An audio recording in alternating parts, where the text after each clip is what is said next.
Literally like whack-a-mole, because you shut down one, a new thing is going to come up. For example, YouTube. Children start looking at YouTube from like the time they're born. This is like having a malware in for previous generation in TV. This is not something which is an email, you work on it, your text. This is something that you're used to. It's an extremely trusted one. All that and more on Security Intelligence. Hello and happy Halloween, and welcome to Security Intelligence, IBM's weekly cybersecurity podcast, where we break down the most terrifying stories in the field with the help of our panel of experts. I'm your host, Matt Kosinski, and this year I'm going as the scariest thing I can think of, a guy who still uses single-factor authentication. Joining me today, we have Suja Viswesan, IBM VP of Security Products, J.R. Rao, IBM Fellow and CTO Security Research, and Dave McGinnis, Global Partner, IBM's Cyber Threat Management Offering Group. In honor of the spooky season, we've got 5 frightful stories to cover, and stay tuned after the conversation for a sneak peek of a special episode coming out later this week. But today we are covering YouTube's Ghost Network, the GlassWorm malware, how enterprises neglect mobile security, the great AWS outage of 2025. But first, is there such thing as a safe AI browser? Now, I'm sure everybody knows that last week, OpenAI released Atlas, a web browser with ChatGPT and agentic capabilities built right in, which sounds really cool, but experts are already warning that it, like Perplexity's Comet before it, is vulnerable to prompt injections, right? Attackers can hide malicious code in web content, images, even URLs to hijack these browsers and influence their behavior and make them do all kinds of nasty stuff. So to get us started today, I want to ask everybody real quick, kind of around the table, as a security professional, would you use one of these things? And I'll start with you, Dave. How are you feeling about these AI browsers? My goodness. No, I would not use them. Not yet. I mean, look, the promise is there. Just we're a little early. The rush to get these things to market has not allowed them to be secured. I think that's, my biggest worry, right? Is, I want an assistant so bad that I don't bother to check their credentials. And that's kind of the parallel for me. So, that's what we've seen with this particular browser. That's probably what we'll see with the next one. I mean, the heartening thing for me, I've been in security for 20 plus years. Don't ask me how long. Just that suffice it to know. But at least we're thinking about it now. You're right. Like if we go back through the other big hills of IT, advancements. And JR's been with me through a couple of these. So, at least security in AI is being thought of shortly thereafter. Like we've had a big advancement in AI and people go, wait a minute, I don't know if I can trust this just yet. This is good, right? It comes out and we immediately are thinking like, wait a second, hold on. Like, can we prompt inject this? Can I trust this? Wait. What if it starts acting unethically on my behalf? And it's, right? Like so no, I think, for me, Matt, this is a little bit early. Absolutely. And I like the idea of, it's like an agent, it's an assistant that you want so badly that you're not checking the credentials, right? Because I can see that, especially for a lot of everyday users who might not know much about how this stuff works. They just see shiny new browser, they download it, they're excited, they're not taking precautions. JR, how about you? Would you use one of these things? I tend to agree here with Dave. I think I might use it for some casual browsing, so maybe summarizing a few articles or question answering, where the risk is extremely low. But these browsers are not ready for enterprise use. They're not ready for high stakes, especially when you have sensitive data, right? And absolutely, if you have any workflows that include things like confidential research, financial information, or even, anything that requires your credentials, I think the level of maturity for these offerings is very low at this point in time, and they're very immature, I would say. And I think we have to wait until we start fitting security into these browsers and we get some guarantees before we can go forward to start using them for any mission critical use. Absolutely. And Suja, how about you? What are you feeling about these browsers? I'm still going to be curious, and I would, because I want to know what is it, right? Aren't you curious? I'd be curious. So I would actually use it in a machine where I don't have any of my bank accounts ever stored in it, okay? That's the most important thing than anything else. And no financial data in that laptop or phone, whichever I'm using. That's what I would use. I will have a dumb phone to use it. That makes a lot of sense. And that brings me to my next kind of question for you folks, right? Is we all kind of agree, it seems like, that these things are just, they're not ready for prime time yet. They're interesting, they can do some cool stuff, but they're not ready for prime time. What's it going to take to get them there? And I'll go back around the circle in reverse order this time. Suja, what do you think we need to get these things to a place where they might be good for enterprise use? Do you think we can get there?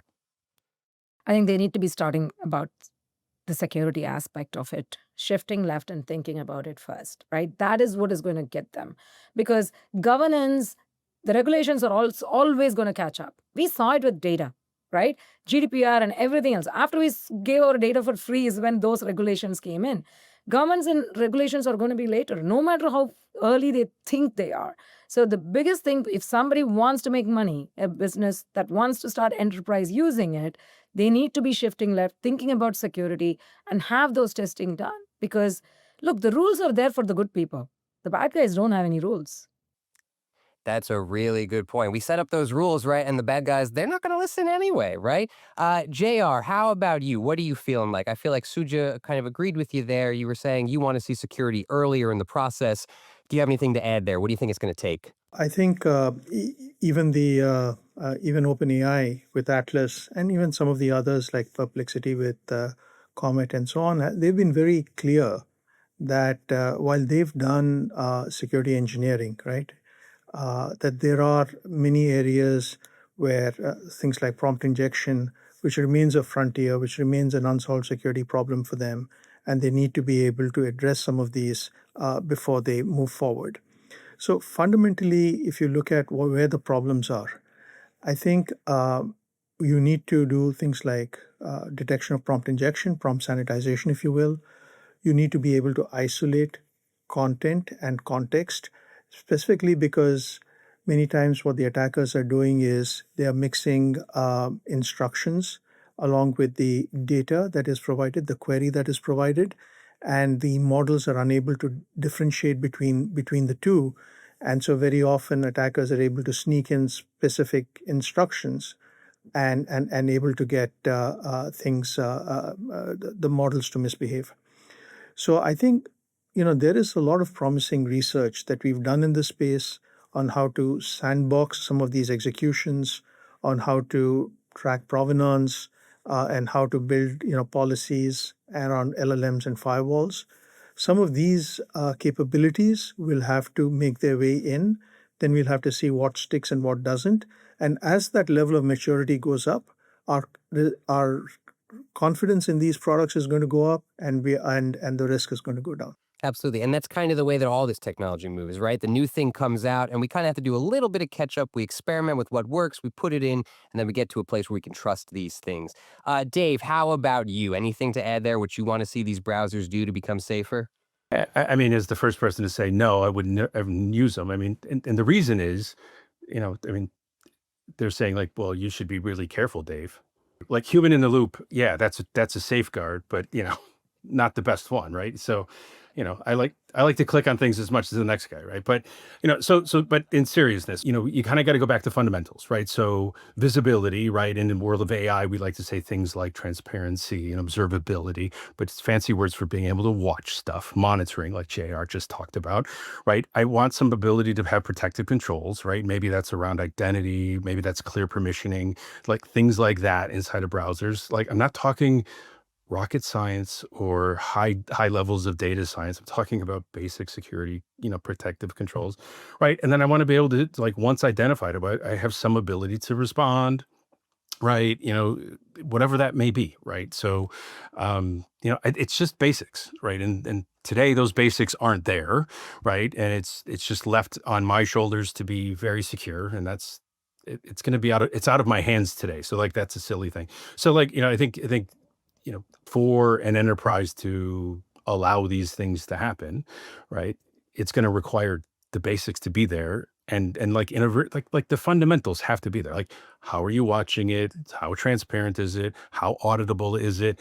When something does happen, what can I do about it? Right? What am I doing to protect those things from potentially happening? Right? I mean, we've built entire industries around doing just those things.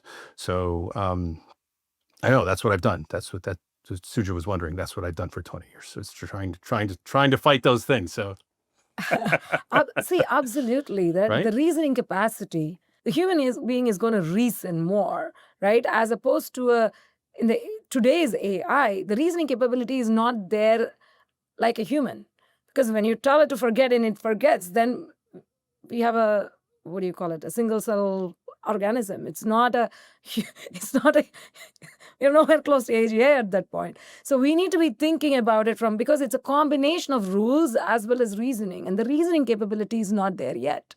So yeah, I love that. That's a really optimistic take on this challenge that we're facing, that we're eventually going to get there because we have folks like you working on those security issues. So let's end it on that optimistic note and move on to something slightly, well, actually just as scary, I would say. YouTube's Ghost Network. And yes, I picked this because it has ghost in the title, but it's still interesting. Checkpoint Research has uncovered what it calls the YouTube Ghost Network. This is a series of fake accounts hosting a combined 3,000 videos, all designed to trick people into downloading malware. What's interesting here is that the videos pretend to give people instructions on, downloading cracked software or hacking a game. You turn to a tutorial, and of course, if you follow the instructions, what it's actually telling you to do is download and execute some kind of malware on your device, and then you end up compromised. Now, some of the things that are noteworthy here, at least from where I'm looking, is that in addition to these accounts that post videos, the network includes a bunch of fake users who engage with the videos to make them seem more legit. And because there are so many accounts involved, if some get taken down, more can just take its place. So it's a very resilient network. And really interesting to me is that this network has been active since 2021, but its output has sped up in 2025 to triple the pace that it was before this. So I want to start with kind of talking about that tripling of the pace there. What do you think is motivating that? What's allowing them to go so much faster right now? And I will throw to you, Suja. What do you think is speeding things up here? I think just like everything else, like automation and AI is helping us to create these things much faster. Just like what we saw with phishing, creating an email took 14 days, now it takes minutes. So you are able to go do this with bots much faster than a human would, because I think we have said the humans need to at least go eat, go to the restroom, whatever it is. For AI, they can run 24/7 without sleep doing these things. I think that's what is causing it very, very difficult. And as we stopped reading, looking for instructions. We just now look at a video, 2-minute video to tell me what to do. For everything, we need a hack. So that also makes it very easy and tempting for us to go click on those links. Yeah, I know I myself am extremely guilty of, I need instructions on something. Whatever the first video on YouTube is, I watch it. I don't know who these people are. I shouldn't just be following this blindly. And maybe that makes me ill qualified to host a cybersecurity show. But anyway, JR, I want to throw to you real quick, because we were just talking before about the kind of evolution of social engineering, right? And you were talking about how social engineering is kind of becoming prompt engineering. Well, here's another new take on social engineering, right? Which is that it's harnessing the trust we have for platforms like YouTube and getting people to do things without even really questioning it. Wondering if you have any thoughts on that aspect of this attack. Absolutely, Matt. I think what's happening is that the boundaries between what is trusted information and disinformation are blurring and disappearing. And when that happens, what you get is weaponized content that is wrapped in the aesthetics of authenticity. So when the threat and the legitimate experience are indistinguishable, all your traditional defenses are going to fail. And that's exactly what's happening now, because if you look at some of the specifics of the YouTube ghost networks, users are actually served up content along with instructions as what to do. And exactly as Suja was saying as well, they have provided a recipe including some really egregious things like temporarily disable your Windows Defender, and they just go off and do that. They sort of meekly follow, and then of course they become victims of these kinds of attacks. Absolutely. Yeah, you're totally right. Like the disinformation looks exactly the same as the stuff that we've come to trust, right? And there's nothing to kind of warn you, obviously, except your own wits. Dave, want to get you in here. What are your thoughts about this whole ghost network situation? You've got it expanding, right? Because it's easier to expand. And if it didn't work, There's no reason to automate it. So it's worked, right? And then why does it work? Well, it works because it's trusted, right? And no one's blocking it, right? Because, right? So you've got this trusted source that's being pumped full, right? Like you said, it's accelerating in 2025. So you get this acceleration of bad content cloaked, the wolf in sheep's clothing, if you will, right? Jay, thank you for that. That was fantastic, right? Like, so you've got that. So now, like as a defender, right? Like, how am I going to stop this? Right? It gets to the weakest link again is the person clicking, the mouse, right? Or the pad or the phone or whatever it may be, right? So like that's where it's got to stop, right? Someone has to have the wherewithal to go, maybe I shouldn't, in this case, we're talking about cracked software or something like that, but it doesn't have to be that. It could be something much more legitimate. To do it. So like to me, this is like from a defender's perspective, right? Like this is just another like, wow, now I have to watch, like I've always had to watch legit sources for, false activity, but now it's just even harder, right? And it's never been a human solvable problem to be a defender. It's always required technology to help us, get a leg up, or at least, like keep our head above water. And this is just another example of how much more difficult the job of a defender, in today's world has become. Absolutely. And I think it's a really good point that you bring up that like this is something where that person is kind of the first and only line of defense in a lot of ways, right? Because they're being told to just do what the instructions say, and then they end up infecting themselves with malware. So like how do you I don't know, how do you defend against something like that? Like how do you get in there to stop people from doing this sort of thing? Can you stop them from doing this sort of thing? Suja, I want to throw to you to start. What do you think? How do we defend against something like this? Because literally like whack-a-mole, because you shut down one, a new thing is going to come up, right? Like, for example, YouTube is something that children start looking at YouTube from like the time they're born. This is like having a malware in for previous generation in TV. Okay, so this is not something which is an email. You work on it, your text. This is something that you're used to. It's an extremely trusted one. So it's more awareness in education is what I can think of, because you cannot run at the pace at which these are going to come in, to having that understanding that what is legitimate versus not, and not giving into temptation that I'm playing a game now, because most of the time that's what happens. I want to hack and then I go look at it, and that's where you get caught. So stay in your lane, man. That's a really good point that I had not considered. The fact that like YouTube also reaches a whole different audience than some of this other stuff, right? Like, I think about, I don't know about you folks, but I've gotten so many of those texts, the scam texts that are like, you have overdue tolls or whatever. And a kid gets that and they're like, I don't drive a car. This is not for me. You know what I mean? But you're right. Who's one of the primary, targets for like, how do you hack a game? I mean, a lot of kids they get on and then they can get into some trouble. So that is that makes me uncomfortable. JR, what are your thoughts on how we go about maybe shoring up our defenses against an attack like this? I do think that's going to be a mixture of both technical controls that I think platforms like YouTube can put in place, but there is no escaping the fact that one has to have human in the loop education and awareness, exactly as Suja was saying. So there are things that, for example, YouTube could do. They could bring about a renewed focus around provenance. This is something that we've talked about for a long time, but we have ignored. I think we haven't really architected controls around provenance. So when users come in and upload videos, right, you could assign a provenance to where those videos are, whether they are trustworthy or not. We do this in other places. We can also do this on YouTube. Similarly, when there are instructions, especially those that say disable your Microsoft Defender, those are things that the platform provider can easily flag. So that's so as to ensure something like a zero trust browsing experience. And then there could be, even if you think a little bit further out, we could bring in, along with the sort of the accountability on the platform level, we could bring in some amount of AI moderation as well, things like having AI watermarks or signature verification for uploaded media, right? These are things that we could bring in.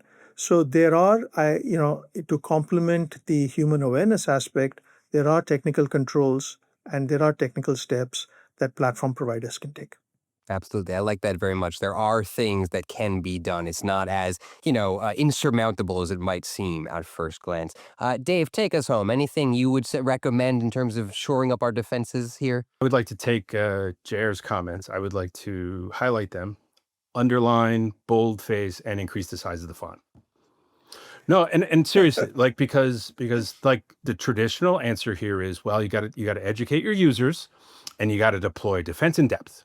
That's what you got to do, right? And it completely ignores the fact that there's some culpability on the provider side. There are plenty of things to do, and Jared, you just gave tremendous examples of things that the provider can do to check out the link on the other side. And you know what? There's these new technologies that they can use to test these things out. That's like the greatest answer. So that's exactly what we should be doing. Like, it cannot fall to user beware. There has to be culpability on the provider side to check the things out. Yes, you can have a platform that puts links out there, right? But you can also double check that maybe those links are, right? Like thanks, Chair. That was a great answer. Yeah, that's I totally agree. But given the track record of all the corporations I know. who need to I be know. responsible, I know. I hear you, but that's also a challenge. Let's move on to our next story here. We've got another concerning new kind of attack. This is GlassWorm. Introduces some new tricks to the world of malware. Now, a few weeks ago, we had the Shai-Hulud worm moving through software supply chains, and this week we have GlassWorm. It's been found hidden in 13 compromised extensions on the OpenVSX registry and the Microsoft extension marketplace. Once it gets onto a device, it can drop info stealers and something called Zombi. Again, we got some spooky names here. There's a theme, and something called Zombi, which basically turns the infected device into a proxy for criminal activity. Now, there are two things in particular that I found really, really fascinating about GlassWorm. The first was that it uses the Solana blockchain and Google Calendar for command and control activity, right? Which is like, these are two things that I don't know, I don't think they attract a lot of attention as possible sources of maliciousness. And then the other thing it does is it uses invisible Unicode characters called variation selectors to hide the malicious code in the extension's source code. So basically, if you open up the source code, you can't even see the malicious code buried in there because it's hidden with these invisible Unicode characters. So I just want to start with some initial reactions to this. Does this seem as concerning as I think it is? Let me start with you, JR. What are your thoughts about GlassWorm? Oh, I think it is extremely concerning. I think officially we have entered the era of post-infrastructure malware. Let me explain what I mean by post-infrastructure. So previously, you could have a piece of malware that was spreading, and it had command and control servers assigned to it. You get the IP addresses. The government helps you. You go in, you seize the equipment, you take the command and control out. What is now happening is the malware is using publicly deployed infrastructure, which is ubiquitously available, which is resilient in fault tolerant. So you take down it, you're still available elsewhere. And that's the case with Solana, right? Because it's public, it's immutable, and it's ubiquitous. And you just can't take that down, right? I mean, so it's not as easy as taking down a command and control server. And the same thing, what we saw in this particular case is that this was very similar to, they had actually built layers of resilience, because the first layer of resilience was using Solana. The second layer was using Google Calendar. Now, cloud APIs like Calendar and Drive are always allowed through enterprise firewalls. And Google Calendar is something that has been architected so that it's available all the time, right? So malware is now beginning to take advantage of this. And now when you add that icing, that you can now have invisible characters, we always knew Unicode cloaking was a problem. Experts are not going to be able to see the difference. If you do any differences in GitHub, it won't show you these characters. And what's happening is, the code looks benign visually, but functionally it is altered because of Unicode characters. So this combination is really advance on the be on the part of the attackers, which is something we cannot ignore. Post-infrastructure malware. I really, really like that. And again, I feel awful learning about that right here for the first time. Dave, what are your thoughts on this situation, this world of post-infrastructure malware and GlassWorm? Yeah, I love that phrase as well. That's a, that's why JR is who he is. He should name everything for us. I mean, I think like isn't the creativity, like and ingenuity here, like astounding? Like it's just crazy. I mean, hiding characters, okay, maybe not that part of it, but the blockchain part of it, right? And very well explained, JR. I think like that's the bit that's it. Like so, like this is what we've the detect and respond mechanism playbook is completely gone. I can't detect it and I can't respond to it. I got nothing, right? So I have to wait until the attack has happened. There's no real responding to root cause, right? So it's shoring up defenses, and like defense becomes look the playbook in other areas responds, but when I go straight into threat management around like core, identify the investigate, right? Like that core cycle, this absolutely it's completely done.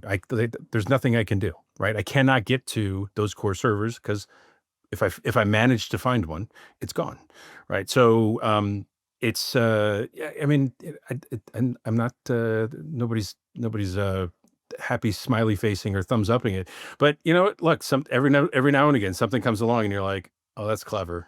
This was supposed to be our spooky episode, and I think we're making it even spookier than I thought it was going to be. Suja, how are you feeling about this? I mean, the detect and response playbook being kind of completely disrupted here. What are your thoughts on this situation? I'm good. I think JR said it better, so I don't have any comment.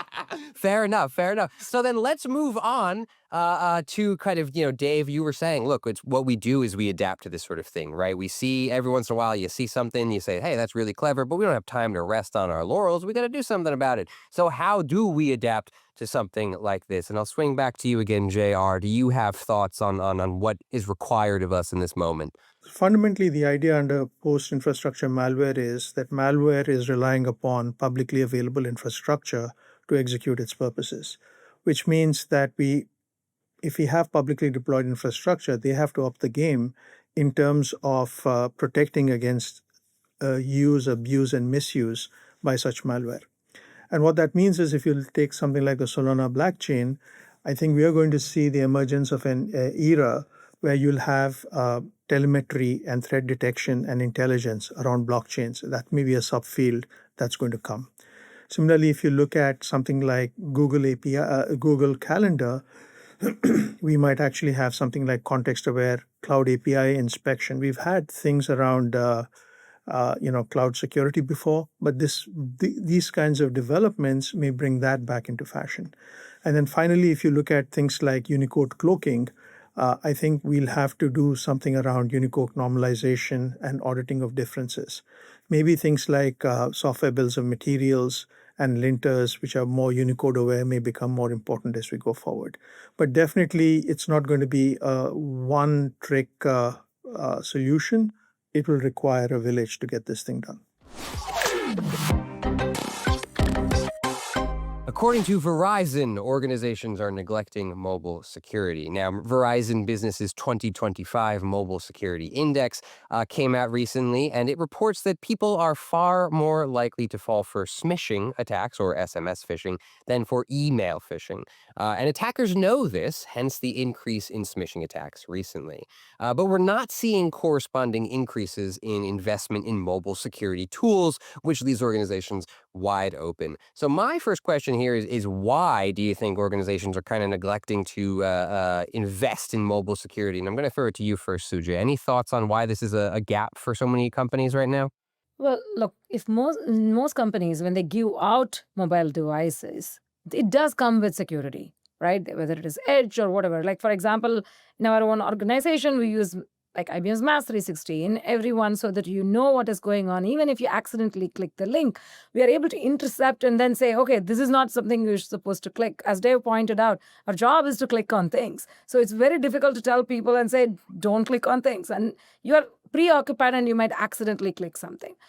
But in today's world, if you think about it, in many, many companies, people are bringing their own device to work. When they are bringing their own device, does it have the same level of security in it? That's something we fail to look at. And in today's world, that opens it up. And you're taking your work device everywhere else, and then the home device comes to your work network. It's a huge challenge with like device proliferation. Absolutely. And Dave, anything to add there? What are your thoughts on why this is such a gap for so many organizations? Yeah, sorry, I was busy trying to pay a toll that I just got a text about. Yeah. It was worth a shot. It was worth a shot.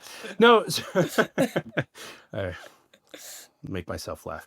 No, so no, I think Suja, you hit it right. I mean, it's if it was just like a laptop, right? Like the company issues a laptop and they can lock it down, and your primary use is work. Sure, you might do some things here or there. This is a mobile phone or a mobile smartphone or whatever we're calling these, computers these days that we carry around in our pockets, right? Like, it's bring your own device. It's shared use. It's, you throw it to the kid in the back seat so they be quiet, right? Like, like there's a zillion things that happen to that device, right? And so, you can't lock it down like the corporate, some companies can, right? I think we do a pretty darn good job about it. But I think it's there's outrage. Like, what do you mean I can't do this? I can't do that, right? And even when you do that, there's still quite a bit of of bad things that you could potentially do. But I also think there's this mindset that it's not attached to anything, right? I don't touch the data, like I don't really I don't log into, right? Now increasingly there are, but even then, like, oh, well, it's just the app. That app, I might log into my, my SAP app or my, whatever app, but that's not the real thing. Yeah, it is. Right? You know what I mean? Right? Like, but I think there's a mindset in the larger, population that like, it's just my phone. My phone isn't my laptop. It's not what it really is, which is an extension of the enterprise. That's the edge of the network. It's right there in your hand, right? And as you access it and things like that. So I think that's the second part of it is that, they are ubiquitous. They're all over the place. They're used in very different ways than other, resources within the enterprise. And then there's like, they don't think about them in the same way as they would a laptop, right? I don't know. I think that's the challenge. I think that's the challenge. I do think that it is something that's easily overcome, right? Because you just need to say it, right? Like, no, that's our phone. Right? Like this is the acceptable use. This is what we're going to go do with it, right? And thou shall not do these things there, right? And sure, you can do, this is what, personal use on your work device is allowed and not allowed. And whether that includes social or not includes social or includes, kid games or whatever, like that's, within the safety, but you must run these apps, whatever it may be. So I think that's a very enforceable thing. I just think that's the next step. Something I'm thinking about, especially after, Dave, you're talking about how part of the answer here is just say, no, that's our phone. But what about the opportunity for shadow IT? I mean, there's a lot of people who, even if you tell them don't touch this data with your personal phone, they might go ahead and touch that data with their personal phone. I'm wondering if we have anything to kind of combat that angle. And I want to ask you about that, JR. Do you think shadow IT is a problem here in this world of mobile security? Oh, absolutely. I think very much like what Dave was saying, what we are confronted with is not just a technical problem, but a cultural problem, right? It's both technical and cultural. Technical on the side that, actually when mobile phones first came out, when we looked at some of their architectures, at first they held the promise of being more secure than what our desktops, what our laptops, what our MacBooks were like. But over a period of time, from a technical perspective, the enterprise security governance mechanisms like endpoint detection and response, things like this that we've applied to mobile to corporate endpoints, they've become so strong.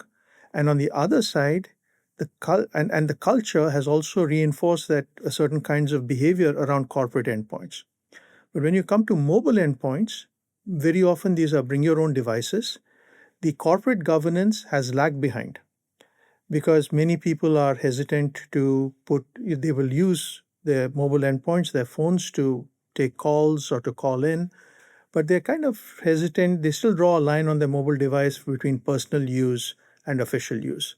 And furthermore, the corporate governance has lagged behind. We don't have EDR solutions deployed on these endpoints. And culturally, because we start using it for a host of personal applications, whether it's social media, it's professional media, we don't hesitate as much to go click on a link and open it on a mobile endpoint that we would have done on a corporate endpoint. So it's both technical and cultural in that sense, and it's almost a perfect storm again. And absolutely, there are things that, again, we have to raise the bar, especially if these mobile endpoints are going to be used for corporate functions, as to what, both from a technical perspective, like EDR solutions, and also a user awareness perspective, what is acceptable or unacceptable use of these devices. I think what people don't understand is a lot of people talk about privacy, especially technologists. They would say, I will not put these spyware, corporate spyware in my phone. What they don't realize is with that, they probably would have been much more secure than what they had. If they just gave the data to one corporation, they prevented it from going for so many other bad things. I think we don't think like that when we are really working, because I would rather have the corporate security in my phone rather than my personal phone, which doesn't have any security. And that kind of gets to, what I think is a really important through line of this entire episode, maybe every single episode we've ever done, which is that like human psychology plays such a role in a lot of these security challenges. Because like you said, Suja, for a lot of people, they hear, wait a minute, you want to put software on my phone? That's an invasion of my privacy. And I get that, but it's also like, okay, but would you rather have your privacy invaded that way? Or would you like it invaded by a bunch of hackers on the dark web who sell your data? You know what I mean? Like, there are trade-offs that have to be made. Moving along, because we're almost out of time, I've got one last topic for you folks here, and I think we're going to treat it like a quick roundtable. Security repercussions of the AWS outage. Now, last week's outage, as I'm sure you're all aware, wasn't caused by a cyber attack, but it did expose just how fragile some of our core internet infrastructure can be, right? One sort of area of AWS went down, and that affected Amazon's website, Ring cameras, Signal, Riverside, the app we use to record this podcast, was down that day. So much stuff just broke because one little thing shut down. And I'm wondering, from your perspective as security professionals, what kind of lessons do you think this holds for us in terms of how we build more resilient infrastructure overall? And I'll go around real quick. Suja, let's start with you. What are your thoughts here? But whenever there is automation, the resiliency goes out the door, right? Like, because that is something we learn. It's extremely important to keep resiliency. Just like how security is top of mind for us, with agents, with AI proliferation and automation, resiliency becomes really, really, really key. Because you're talking about it, I was reading about how mattresses got hot and they couldn't bring it down because these were all done using an app, and then because of this outage. And I was like, really? Mattresses? Because today, that's the level of automation we have. Everything operates using cloud, right? So resiliency becomes extremely key. Just like the garage door has a hatch, like which you can open when the electricity goes off. What is that's going to get you out? So that's very, very important when we are designing these systems. Absolutely. And, I laugh, but I'd be pretty mad if my bed was too hot and I couldn't shut it off because of AWS was down. Dave, how about you? What are your thoughts on the kind of resiliency angle here? I'm not sure I can follow a hot mattress, but I mean, it's tough. It's tough. Look. I think it's about contingency planning. Oh my gosh, it's AWS. They've taken care of that for me. Maybe, right? The good news here is that the tech exists, right? You can pop between providers easier than ever before. That barrier to move, has never been lower in the history of tech, right? I mean, you don't have to pick up and have a whole different data center. You don't have to you can just move the workload, right? So like this didn't have to be as someone should have been able to cool off their mattress, right? Like you didn't have, right? Like that's a great story. I missed that part of it, to be honest with you. I heard about some of the other ones, but like that's contingency planning, right? That's saying like, hey, this is something. What is my contingency plan if this happened? Even if it's a one in a whatever shot, right? Like, what is it? Okay, it's this. All right, cool. If that happens, I push this button and I'm back up in whatever time, right? Like that's not magical, right? Like that's just kind of common sense kind of a thing. Like my clients require me to be here 100%. And so whoever I'm building this on, whether I do it myself or I rely on a big provider who almost never goes down, but what if they did? I mean, so that's just, kind of, like, again, it's resiliency, just like Suja said. So, it's just kind of poor planning and not really understanding that the barrier to move and move workloads around, like, it's not high. The tech exists. Just needed to be done. JR, how about you to close us out today? What are your thoughts on this AWS situation and what it teaches us about resilient systems? So I think one of the biggest lessons that security has taught us in the last, I would say, ever since the Google Aurora attacks of 2008 is how incredibly interconnected and dependent we are on each other. And when we lose sight of that, how we are going to pay the price. So if you look at the AWS outage, despite having multiple zones, availability zones, and fault tolerance built in, things like key aspects of the AWS infrastructure, like identity and access management, and some of their CI/CD pipelines, were still being served out of the US East geography. And what happened as a consequence of that was everybody else, including all the businesses that you mentioned, mattresses business included, were all dependent upon US East. So if you lose sight of dependency, right, in this incredibly interconnected world, then there is a price we're going to pay. And that's the place we would start in trying to rebuild resiliency for our infrastructure like clouds as we go forward. Absolutely. You can't lose sight of those dependencies. JR, I feel like I should have you on every single episode because you have a gift for summarizing all of these topics and making them so clear and crisp and to the point. But that is all the time we have for today, folks. Thank you to our panelists, Suja and JR and Dave. Thank you to the viewers. Thank you to Brian Clark for stepping in for me on short notice last week. As always, subscribe to Security Intelligence wherever podcasts are found. Stay safe out there and watch out for things that go bump on the web. Up next, a sneak peek of a very special episode. Check out the Security Intelligence podcast on Spotify, Apple, or wherever you get your podcasts this Friday for the full audio experience to hear the terrifying tale of just how easy it is to break into your corporate office.